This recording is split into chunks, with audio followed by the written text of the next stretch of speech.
Imagine an entire nation captivated by a daring aviator, a woman who had already shattered records and defied expectations. Now picture her vanishing without a trace over the vast, unforgiving Pacific Ocean. In 1937, Amelia Earhart, already a legend, embarked on her most audacious journey to circumnavigate the globe at its widest point. What truly happened to her, her navigator Fred Noonan, and their Electra 10E on that fateful day? For decades, their disappearance has fueled speculation, conspiracy theories, and a relentless quest for answers to one of history's most enduring mysteries.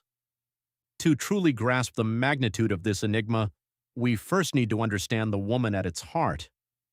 Amelia Earhart wasn't just a pilot, she was a symbol of courage and a pioneer for women everywhere.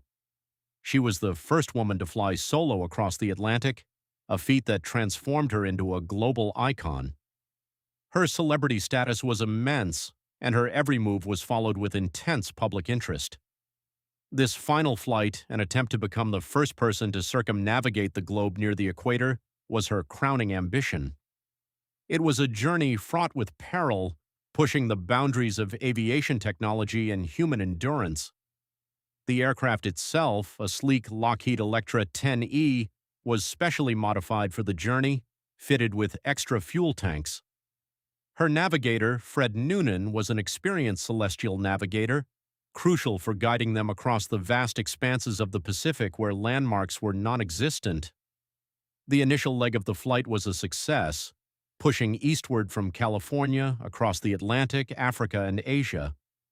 But it was the push across the Pacific that presented the ultimate challenge. The original plan had them flying westward, but mechanical issues and a runway accident in Hawaii forced a change, shifting their most dangerous leg to the very end. The immense distances between tiny islands, barely specks in the ocean, made navigation incredibly difficult, relying heavily on Noonan's skill and perfectly functioning radio equipment. Their planned refueling stop on July 2, 1937 was Howland Island, a minuscule landmass just 2 miles long, essentially a floating runway in the middle of nowhere. It was here in the early morning hours that the first cracks in their meticulously planned journey began to appear, cracks that would soon fracture into an impenetrable void. As the Electra approached Howland Island, the distress calls began. Sparse, fractured, and increasingly desperate radio transmissions were picked up by the USCGC Itasca, the Coast Guard cutter stationed off Howland specifically to guide Earhart and Noonan in. CAC calling Itasca. We must be on you but cannot see you. Gas is running low. Have been unable to reach you by radio. We are flying at 1,000 feet. This chilling message, filled with a growing sense of panic, was one of the last confirmed communications from the Electra. The Itasca responded, attempting to send signals and bearings, but a crucial misalignment of frequencies meant Earhart couldn't hear their transmissions, or at least couldn't hear them clearly enough to make sense of the instructions. Imagine the terror, flying blind over an endless ocean, fuel gauge plummeting, knowing your destination is directly below but utterly invisible. The sun was rising, but the clouds were thick, obscuring the horizon and any potential visual cues. Noonan, relying on celestial navigation, would have been hampered by the overcast skies. We are circling but cannot see island, running low on gas, only 100 miles north-northwest. Another garbled message, this time suggesting they were significantly off course.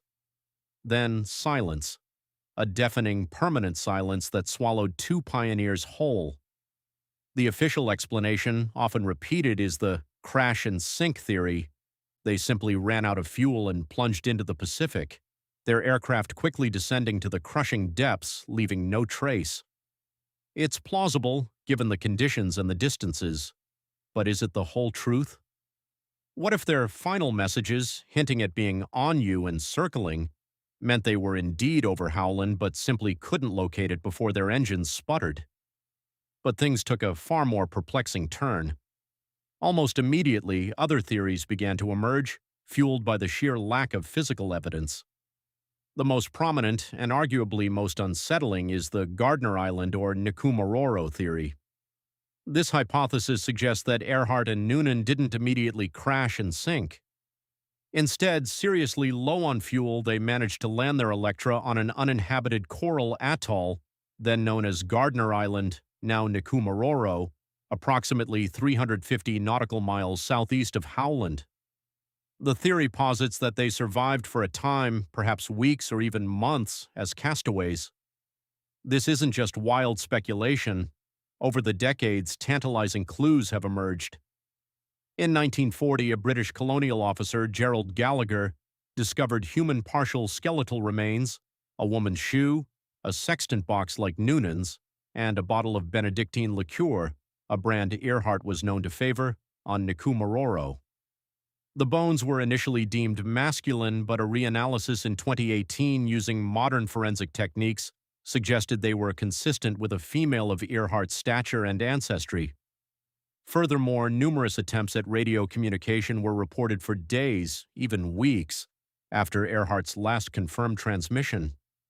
These were often dismissed as hoaxes or misinterpretations, but some, like the 19-year-old girl in Florida who claimed to hear a woman's voice asking for help, describing rising water, add a chilling layer of possibility.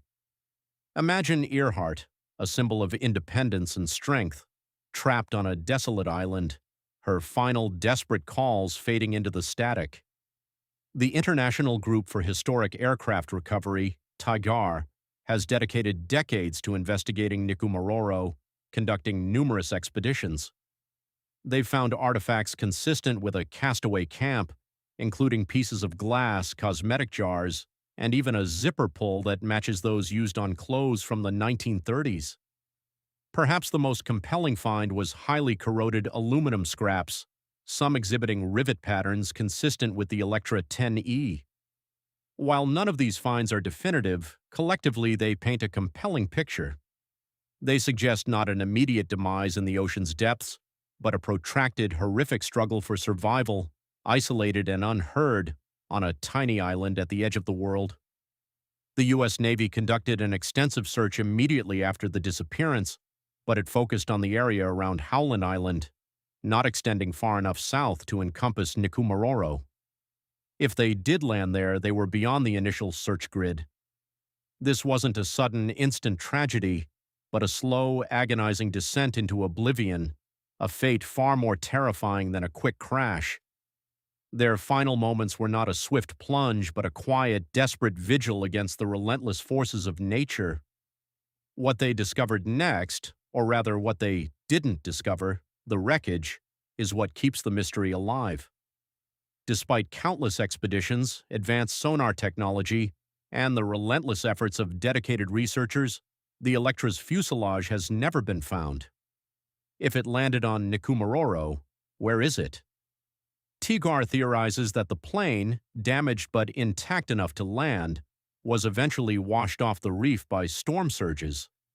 The strong currents around the island could have then dragged it into the deep surrounding waters.